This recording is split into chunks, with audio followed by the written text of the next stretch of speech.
Deuli Tarini rice mills शोषण में अतिष्ठ मिर्जापुर सेवा समवाय समितिर चाषी असाधु मिलर परिवर्तन दाबी रे जोगाण ऑफिस आगे सारडांग अंचल चाषी धारणा। धान किणारे असाधु मिलर शोषण में शिकार होइथिबा खैरा ब्लॉक मिर्जापुर सेवा समवाय समितिर चाषी माने सोमवार दिन जिला जोगाण विभाग सम्मुख में धारणा देथिले। दीर्घ 2 वर्ष धरी देउली अंचल तारिणी राइस मिल को मिर्जापुर सेवा समवाय समिति धान उठाइबाकू जोगाण विभाग ऑर्डर करिथिबा चाषी माने कहिसंती। मिर्जापुर सेवा समवाय समिति अधीन रे सारडांग, नंदोर, सुंढीरा, झिंकिरिया प्रभृति अंचल चाषी माने धान बिक्री करिथांती। मात्र तारिणी राइस मिलर जड़े प्रतिपत्तिशाली व्यक्ति होइथिबा बेले समिति कर्मकर्ता समेत चाषी मानक उपरे सर्वदा दाऊ साजी चलिथिबा सेमाने आरोप उठाइछंती।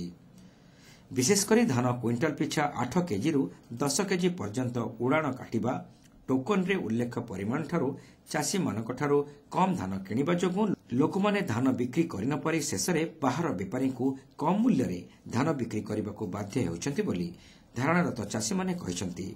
आमे खैरा ब्लॉक रो मिर्जापुर सेवा समवाय समितिर चाषी अटू। मिर्जापुर सेवा समवाय समितिर 3 वर्ष धरिकी माँ तारिणी राइस मिल देउली धान किणुची एवं से जो प्रकार अनियमता करुची आमे सेइथिपई सेवा समवाय तरफरु बारंबार रिजर्वेशन करके सीएसओ कलेक्टर एमानकु जणैछु, किंतु जेते जणैले मध्य तार किछि प्रभाव पड़ू नाही एवं से तार धान किणुची एवं से करुची कोन चाषींकर धान को 8% रु 12% पर्यंत से चाषी धान काटुची।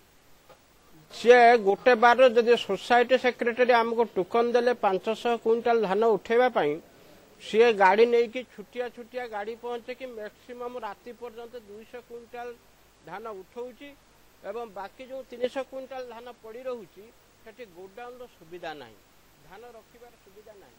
चाषी माने शीत काकरे पड़ी कि हैरान होउचंती। जो गुरारे चाषी माने धान दउचंती गुरा चाषी माने मार्केट को 20 रु 24 टंका दर रे किनुचंती, किंतु मिलर से माने गुरा दउ नाही। से कहूची गुरार ओजन 700 से 700 रो पैसा हमें आपको दे देबो गुरा काटिबो। एमिति कि गत रवि ऋतुरे चाषी मानकर टोकन आसीथिले भी तारिणी राइस मिल धान न किणवा जोगु चाषी माने शेषरे बाहर बेपारी मानकु धान बिक्री करबाकू बाध्य होइतिले।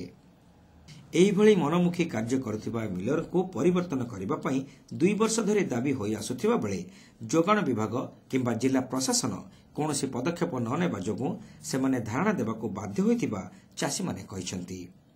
मिलर बदल न हेबा पर्यंत सेमाने एही भली गणधारणा जारी रखिबे बोली चाषी माने प्रकाश करछंती। मु एथिपई एथि धारणा रे बसिछि। गत 3 वर्ष हैला तारिणी राइस मिल मिर्जापुर सेवा समवाय समिति धान किणुची। धान किणारे बहुत हैरान से आम मानक करुची। गत थर मोर टोकन टोटाल कैंसल होगला, 11 दिन धान पड़ी मोर ये गजा होगला, मु गजा धान आनी घर को से नेला नहीं। वर्तमान समस्या होची धर मोर 150 क्विंटाल धान जगन्नाथ मिल आसला से काटिकी 4% नेला, ये गला पर काटला 16। जदि प्रतिवाद करा जाउची तो धान नेमिनी मोर से गजा होकर वर्ष चलीगला धान मोर टोकन कैंसल होगला। तेणु आम बर्तमान ये बसीचु ता मिल काटिकी बालेश्वर जिलार जेकोसी मिल एठू देला परे आम समवाय समिति को आम एठू उठिकी जीवु, नने धान सह हजार हजार लोक आनिकी आम एठी दिल्ली भली परिस्थिति सृष्टि करिवु। एने सेमाने एक दाबी पत्र अतिरिक्त जिलापाल को प्रदान करछंती। तेबे ए संपर्क में जिला जोगाण अधिकारी को जोगाजोग करा जायथिले भी से किछि कहिबाकू स्पष्ट मना कर देथिले।